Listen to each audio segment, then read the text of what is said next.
रवां साल में माह अक्टूबर में असम्बली इंतखाबात होने जा रहे हैं। नांदेड़ हल्के शुमाल से कांग्रेस की साबिका कारपोरेटर, महिला व बाल कल्याण कमेटी की साबिका चेयरमैन संगीता विट्ठल पाटिल डक ने असम्बली चुनाव लड़ने का ऐलान किया है।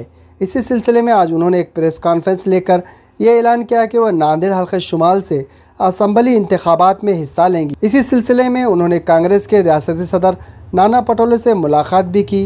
इस मामले में संगीता विट्ठल पाटिल डक ने अगर पार्टी इन्हें टिकट देती है तो वो यकीनी तौर पर शानदार अंदाज में जीत दर्ज करेंगी। इस प्रेस कॉन्फ्रेंस में सुभाष राय बोले, साबिका कारपोरेटर संदीप सोन कांबळे, विट्ठल पाटिल, हफीजुल्ला खान तुप्पेकर व दिगर मौजूद थे।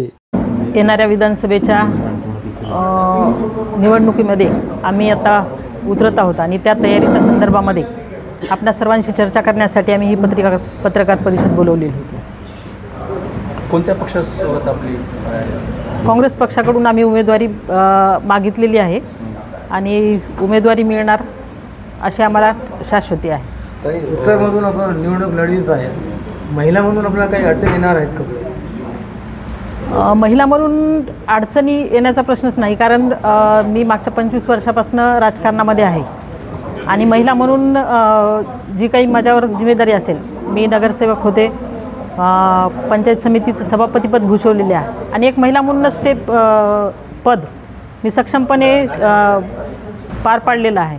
त्याच्यामुळे महिला म्हणून कुठं अडचण येईल असं मला वाटत नाही। आपण उत्तर मतदारसंघामध्ये आता मी मागच्या 2 महिन्यापासून फिरत आहे, त्यामध्ये शेतकऱ्याचे प्रश्न असतील।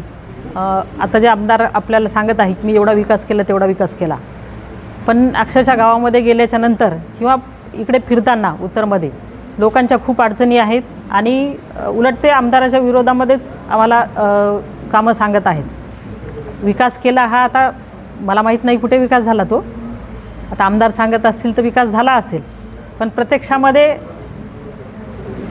विकास कुठे आहे?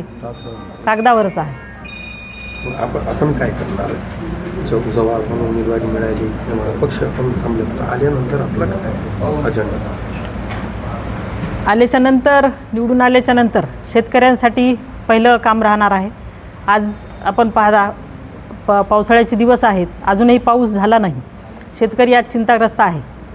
जरी नैसर्गिक आपत्ती असली तरी आज बियाण्याचा प्रश्न आहे, खताचा प्रश्न आहे आणि हे झाल्याच्या नंतरसुद्धा, पेरणी झाल्याच्या नंतरसुद्धा जे उत्पादन येतं त्या मालाला भाव मिळत नाही शेतकऱ्यांच्या। मग अशा परिस्थितीमध्ये शेतकऱ्यांनी काय करायचं? आणि शासनसुद्धा शेतकऱ्याच्या मालाला हमी भाव देत नाही।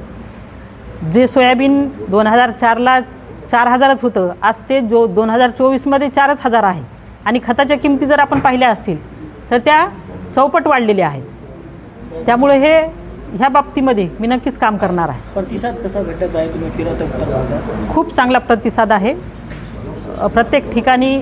जे ग्रामीण भागात तर मी पूर्वी काम केलेलं आहे, सभापती असताना मी पंचायत समिती नांदेडचं सभापतीपद भूषवलेलं आहे आणि त्या काळामध्ये प्रत्येक गावामध्ये जाण्याचा मला योग आलेला आहे आणि तेव्हा केलेल्या कामाची पावती म्हणून आज लोक खूप चांगला प्रतिसाद देत आहेत आणि लोकांमध्ये वातावरण म्हणजे आनंदाचं आहे की तुम्ही हा निर्णय अगोदरच घ्यायला पाहिजे होता, आता हा निर्णय घेतला, आपलं स्वागत आहे असं लोकांचं म्हणणं आहे। नांदेड़ शहर के बरकत कॉम्प्लेक्स रोड बाबा पेट्रोल पंप के करीब वाक़े queen's designer suit and emporium में शादी ब्याह, दिगर तकरीबात और यहाँ पर ब्रांडेड कंपनियों के ड्रेसेस का स्टॉक आ चुका है, जिसमें ग्राहकों के लिए इस शोरूम में नित नए डिज़ाइन के कराची सूट, ब्राइडल सूट, लांचा, फ्रॉक, गाउन, गरारा सूट, शर्ट, शलवार, दुल्हन के सूट के अलावा दिगर फंक्शन के बेहतरीन डिज़ाइन के सूट मुनासिब दामों में दस्तयाब है।